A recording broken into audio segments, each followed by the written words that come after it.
Masih bersama saya Budiman Tanrujo di Satu Meja The Forum. Saya telah bersama Ketua Umum Kadin, Bung Rosan Roslani. Selamat malam, Bung Rosan. Dan ada juga seorang CEO Grace News dan founder dari Grace News, Agustinus Edi Kristianto. Ini seorang CEO tapi juga ikut ngelamar jadi mendapatkan kartu prakerja. Saya ke Agustinus. Agustinus, Ya, Anda betul masih CEO sekarang? masih, betul, masih. Nah, dari CEO termasuk korban PHK juga gitu? Enggak, Enggak. saya enggak menulis korban PHK, enggak. Nggak korban PHK, tapi tiba-tiba Anda bisa ikut ngelamar mendapatkan kartu prakerja, ceritanya gimana itu? Awalnya saya berawal dari rasa ingin tahu saya dan kecurigaan saya. Saya Oke? membaca berita bahwa program prakerja ini melibatkan 8 perusahaan platform digital. Beberapa di antaranya adalah marketplace yang kita sudah tahu ya, seperti Tokopedia, Bukalapak, dan Ruang Guru juga marketplace pendidikan. Nah, kecurigaan saya adalah jangan-jangan di balik apa yang namanya prakerja ini, khusus untuk komponen pelatihan yang berbiaya 1 juta itu, ada sebuah bisnis di balik itu, gitu loh. Ada sebuah transaksi jual beli seperti layaknya orang di marketplace. Oleh karena itu, pada tanggal 16, saya mendaftar kartu prakerja, gitu.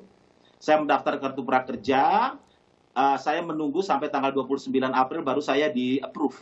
Nah, selama masa menunggu itu, saya mendalami soal prakerja itu. Saya masuk ke websitenya Ruang Guru, saya masuk ke websitenya Pintaria, dan sebagainya. Dan ternyata di dalamnya saya melihat memang, seperti saya masuk ke sebuah toko, dan ada berbagai paket-paket pelatihan, yang sebagian besar sudah didiskon. Bahkan kalau kita masuk ke Skill Academy, itu sudah ada paket kombonya, yang harganya 1 juta sesuai dengan saldo prakerja.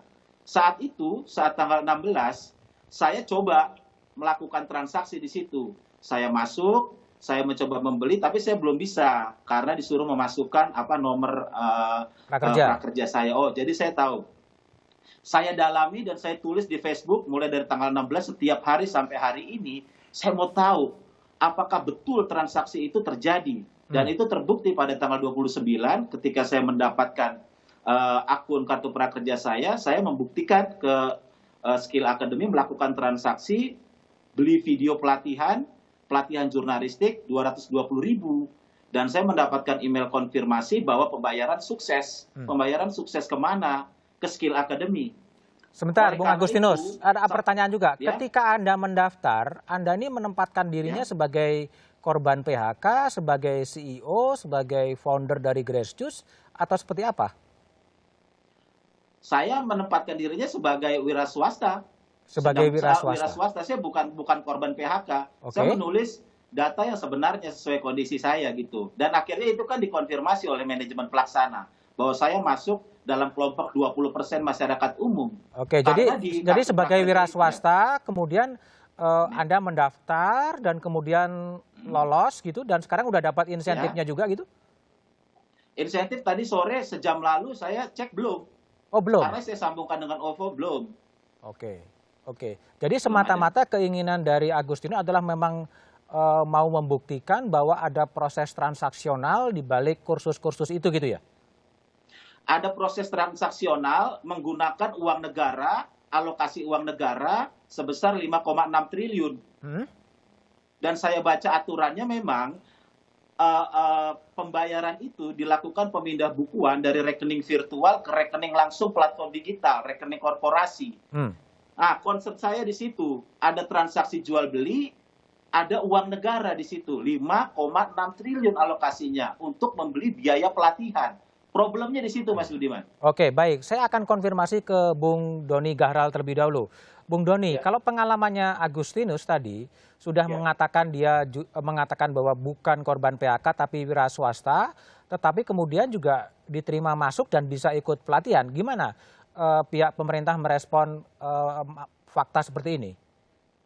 Baik. Jadi sekali lagi saya katakan, semua evaluasi atau masukan ya terhadap sistem ini tentu saja pemerintah sangat terbuka. Tapi yang tadi saya katakan, karena animo ya para pendaftar ini sedemikian besar, ya sudah hampir 9 juta lebih sekarang yang mendaftar dan banyak yang menjadi waiting list dan mungkin lebih membutuhkan, maka saya kira masukannya mungkin dengan cara yang lebih proper begitu. Gimana Sehingga tuh proper kita itu? tidak, ya saya kira tidak dengan mengorbankan hak mereka yang lebih membutuhkan, karena ternyata ya yang kita temui banyak sekali yang memang membutuhkan kartu prakerja ini. Oke. Nah mengenai nilai tadi ya 1 juta, ya tentu saja kan tadi saya katakan bahwa kartu prakerja ini semi bansos.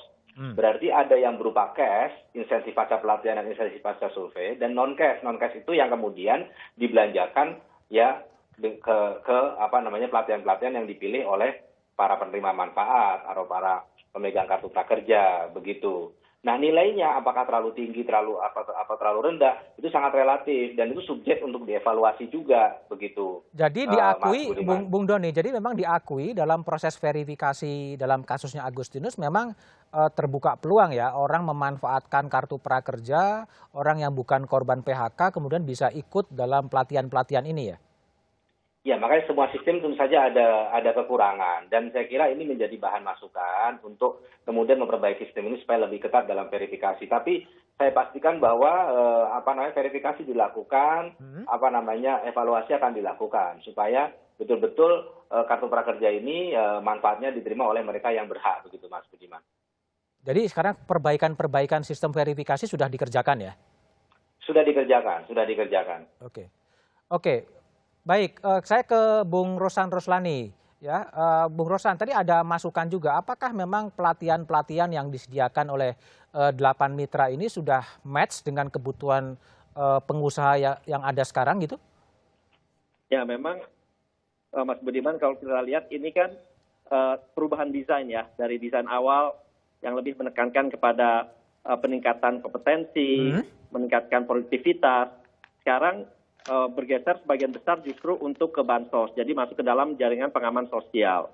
Nah, memang dalam hal ini perlu ada banyak sekali penyempurnaan. Karena kami melihatnya, kan awalnya kita juga waktu bicara-bicara adalah supaya mereka ini bisa sesuai dengan kebutuhan industri, kebutuhan dunia usaha ke depannya. Oke. Dengan adanya perubahan teknologi yang begini cepat. Dan justru awalnya memang ini diuntukkan untuk yang baru selesai kerja dan bisa meningkatkan skill-nya. Nah, karena ini bergeser sehingga penekanan terhadap bansosnya justru lebih besar. Nah, kalau kita lihat memang kita sudah bicara juga bahwa sebetulnya mitra ini bisa sebagai mediator sekarang. Karena mereka kan otomatis punya data. Dan dan berapa orang dan siapa saja skill yang diambil itu sudah mereka ada datanya. Nah itu yang kita inginkan sekarang di sharing ke kita juga karena di bawah Kadin ini kan semua asosiasi ada sehingga nanti penyerapan tenaga kerjanya ini bisa benar-benar terjadi sesuai dengan harapan dibentuknya kartu prakerja itu dalam meningkatkan kompetensi, meningkatkan produktivitas, meningkatkan kualitas dari para pekerjanya gitu. Oke, kalau bagi Bung Rosan, kalau dari sisi Kadin sekarang, apakah memang upscaling melalui pelatihan itu memang harus dikerjakan sekarang atau lebih fokus saja kepada semacam bantuan langsung tunai kepada korban-korban PHK itu? Ya, memang korban PHK ini kan banyak ininya ya, banyak dari jaringan pengaman sosial ini banyak bentuknya ya sudah. Tetapi memang yang korban PHK ini adalah suatu klaster yang baru mungkin yang belum kesentuh di dalam jaringan pengaman sosial yang ada di kementerian-kementerian lainnya gitu. Nah, sehingga kalau kita melihatnya ini memang kalau pada saat ini dengan online ya mungkin tidak begitu optimal, tetapi apabila ini kemudian disinergikan dengan asosiasi dan dunia usaha mungkin akan menjadi lebih baik gitu. Dan gimana mensinkronisasi kebutuhan dunia usaha dengan pelatihan-pelatihan yang ada nih ketemunya di mana nih sebetulnya? Ya, mungkin contohnya gini kan, kita tahu mungkin saya ambil contoh perhotelan kan banyak nih yang dirumahkan atau di PHK. Oke. Nah, saya tahu mereka ambil ke prakerja. Nah, mestinya kan mereka jadi mitra-mitra ini tahu nih data-datanya, oh ini dari bidang perhotelan nih, berapa orang yang masuk ke mereka, pelatihannya apa. Nah, pada saat nanti kita membutuhkan, mereka bisa refer ke kita dan kita bisa memperkerjakan mereka. Jadi hal itu sangat-sangat dimungkinkan sekali gitu. Selama nanti mereka memang mesti bisa sebagai mediator men-sharing data dengan kami sesuai dengan kebutuhan dari industri ke depannya. Gitu. Oke, baik. Saya kembali ke Agustinus Edi Kristianto. Agus, jadi Anda ini mencoba untuk masuk melamar dan kemudian diterima dan kemudian ikut pelatihan. Terus kemudian apa yang Anda katakan bahwa ini adalah semacam kong kali kong gitu antara pemerintah dengan para penyedia platform, atau apa yang bisa Anda sampaikan terakhir di sini? Saya ini melakukan kritik terhadap sebuah kebijakan yang buruk gitu loh. Kebijakan yang buruk. Dibandingkan dengan apapun, ini kebijakan yang buruk sejak dari hulunya. Karena kalau kita lihat proses penyusunan Perpres 36 tahun 2020 itu terbitnya tanggal 28 Februari 2020, jauh sebelum corona ini ada. Kalau kita melihat materinya di dalam Perpres tersebut memberikan ruang yang sangat besar kepada platform digital untuk berperan dalam program prakerja ini. Bayangkan, apa yang salah dengan memberikan ada mitra? Apa yang salah? Seperti ini. Satu, dia mitra resmi. Kedua, kerjasama program prakerja dilakukan melalui platform digital. Pembayaran melewat dia. Kurasi lembaga pelatihan lewat platform digital. Oke, bagaimana kita mengatakan itu salah atau keliru? Apa batu ujinya? Kalau dilihat Perpresnya, Perpres ini tidak mengacu kepada aturan-aturan lain yang tentang pelatihan kerja. Contoh, bisa dilihat Peraturan Pemerintah Nomor 31 Tahun 2006 tentang Sistem Pelatihan Kerja Nasional. Bisa dibandingkan dengan apa yang ada di Perpres sekarang. Di sistem pelatihan kerja nasional itu mengenal ada yang namanya sertifikat kompetensi. Jadi menurut menurut Anda ada orang yang bermain mengeruk keuntungan di tengah pandemi atau gimana sebetulnya? Bisa dikatakan bahwa ini adalah bisnis di balik prakerja karena ada transaksi. Transaksinya ini kali banyak kali sering, Mas.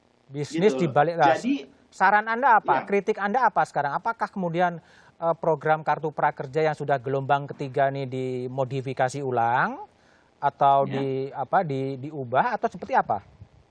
Kalau menurut saya Perpresnya harus dicabut dan direvisi. Prioritaskan Perpres 36 tahun 2020 harus dicabut dan direvisi, dihentikan kegiatan transaksi jual beli konten video pelatihan, prioritaskan pemberian bansos atau jaring pengaman sosial untuk para pekerja. Yang 600.000 dan seterusnya. Kalau mau dilakukan pelatihan, formatnya tidak dengan yang seperti ini.